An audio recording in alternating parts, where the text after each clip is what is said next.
Nabi solat depan Kaabah. Waktu itu bapa saudara Nabi masih hidup, dan bapa saudara Nabi itu adalah ketua Mekah, iaitu Abu Talib. Jadi ketika itu Nabi boleh solat depan Kaabah.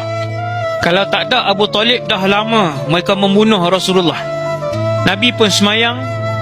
Ada Umayyah bin Khalaf, ada Uqbah ibn Abi Mu'aid, ramailah, 4-5 orang.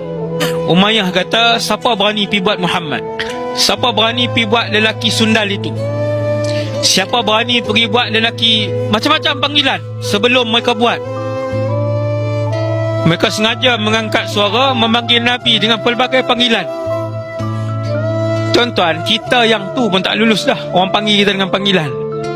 Bergetar-getar tubuh badan kita bila orang panggil kita dengan panggilan yang pelik-pelik.